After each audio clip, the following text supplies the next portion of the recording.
नमस्कार प्रिय दर्शकों, हमारे YouTube चैनल गजब ज्ञान कहानी में आपका स्वागत है। तो दोस्तों, जिस किसी ने अभी तक हमारे चैनल को सब्सक्राइब नहीं किया है तो वो चैनल को सब्सक्राइब कर लें।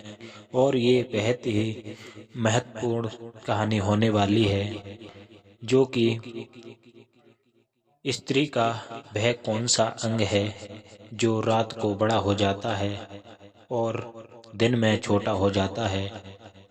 तो नारद मुनि जी ब्रह्मा से पूछते हैं। हे नारद मुनि कहते हैं, हे भीष्म पितामह, कि ये कैसा है कि पति पत्नी जरूर सुने इस कहानी को। इसके माध्यम से बहुत ही महत्वपूर्ण कहानी है, जो कि नारद मुनि भीष्म पितामह से कहते हैं, हे पितामह, ये स्त्री का कौन सा अंग है जो कि रात में बड़ा हो जाता है और दिन में छोटा हो जाता है। तो भीष्म पितामह कहानी सुनाते हैं। इससे पहले लाइक करें और चैनल को सब्सक्राइब करें और कमेंट करें। तो सुनिएगा कहानी।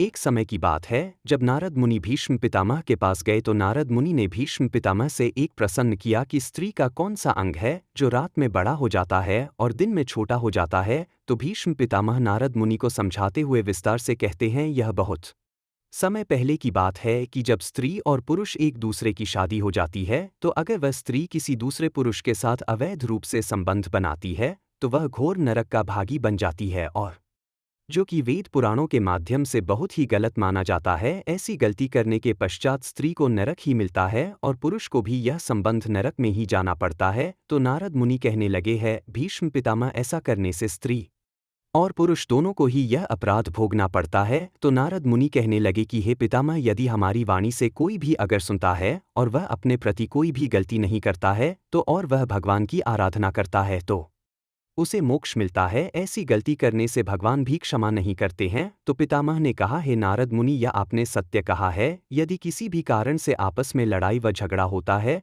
तो अपना आप में ही सुलझा लेना चाहिए और कभी भी पास पड़ोस में अपनी बढ़ावा नहीं देना चाहिए, इससे कि अपने घर वालों की और पड़ोस वालों की बेइज्जती होती है। इससे स्त्री का महत्व है कि स्पष्ट रूप से अपने कर्तव्य का पालन करें और सदा पतिव्रत धर्म को निभाएं। तो आते हैं कि स्त्री का कौन सा अंग है जो कि रात में बड़ा हो जाता है और दिन में छोटा। तो भीष्म पितामह बताते हैं, हे नारद मुनि, जब स्त्री रात को सोती है तो उसकी जो आँख होती है उसकी पतली होती है तो वह बड़ी हो जाती है और दिन में वह छोटी हो जाती है। और जिस किसी को भी यह आंसर पता हो तो यदि आपने अभी तक हमारा चैनल सब्सक्राइब नहीं किया है तो चैनल को सब्सक्राइब करें और लाइक करें, कमेंट करें, शेयर करना बिल्कुल भी ना भूलें। धन्यवाद। कहानी का आनंद ले। कहानी का शीर्ष है कि जिंदगी में कुछ करके दिखलाने का मकसद।